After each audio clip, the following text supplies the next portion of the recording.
Welcome, and welcome back to the latest edition of Brandler Bits. I am Jeff Brandler. As all of you know, for the past 6 months, we've been in the COVID conditions. Those conditions have initially put us in a lockdown mode, have allowed us to come out of lockdown, and now starting to experience our fall, which gives us a good time to examine some things that have been affected by COVID. Today on Brandler Bits, relationships during COVID. In 2019 and in years prior, we had some set routines in our lives. Those routines allowed us to commute to work, to have work relationships, friend relationships, home relationships, and have separate boxes, separate segments for all of those. We had time for ourselves, we had time for our families, we had time for our significant others. We had our rituals about commuting and working and things we would do after work. In COVID, we've had none of these.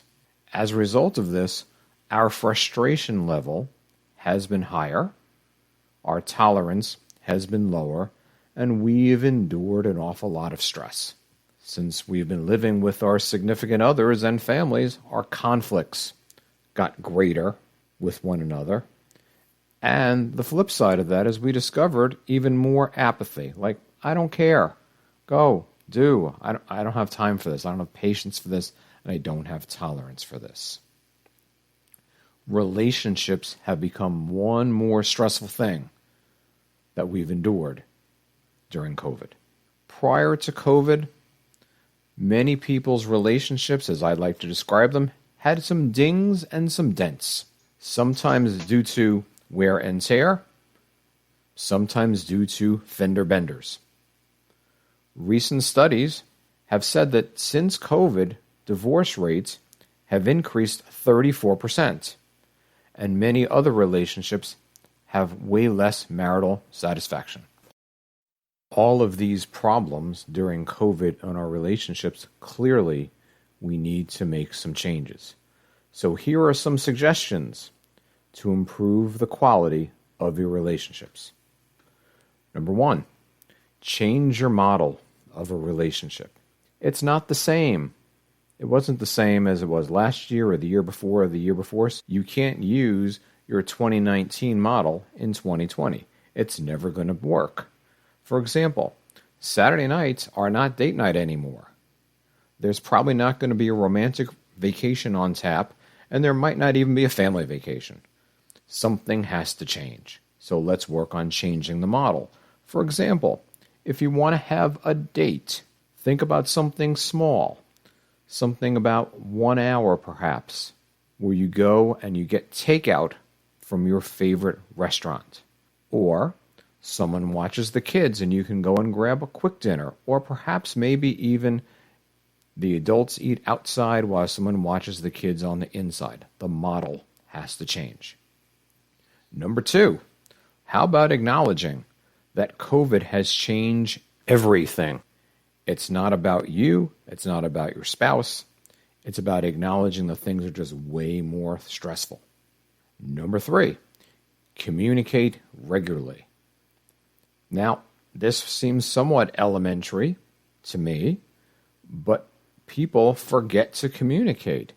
You need to sit down with your partner, you need to sit down with your spouse and sit down and carve out the time to talk about things, interesting things, funny things, sad things, menial things, fun stuff, sad stuff, kid stuff. Make the time. 15 minutes a day. It's not hard. Set your timer. You have a phone, set it. If 15 sounds like too much, make it 5. Carve out the time each and every day for time with your spouse and partner. Number 4, rebalance everything. Everything is topsy-turvy. Everybody needs time for themselves, for their needs, for some family time, for some spouse time, for some alone time. Communicate about that. Rebalance it out. Number 5, identify priorities. See number 4. What are the priorities? What's most important? What do I need? What do you need? What does everybody need? And if things are getting all rough and squeaky, How about some couples therapy? I'm a little biased as a marriage and family therapist, but I've seen lots of couples during these COVID conditions. It's a little different than it's ever been before, but it actually works. It works well because, again, it's a form for communication. It's a form for change. It's a forum to address relationship issues before things get out of whack, before things head in the total wrong direction. Follow the recommendations that I've laid out. And if you do that, you can make the changes to improve your relationship because your relationship is worth improving. It's going to take time. It's going to take hard work. There's going to be some blood, sweat, and tears. There's going to be some good times, and there's going to be some bad times. But if you stay the course, endure, and keep working on the things that are worth changing, your relationship will be better. Remember, change is possible. If you have any questions, comments about today's Brandler Bits, feel free to reach me. The easiest way is at my website, www.changeisimpossible.org. I'm Jeff Brandler. This has been Brandler Bits. We'll be back with some more bits in the upcoming weeks. Take care.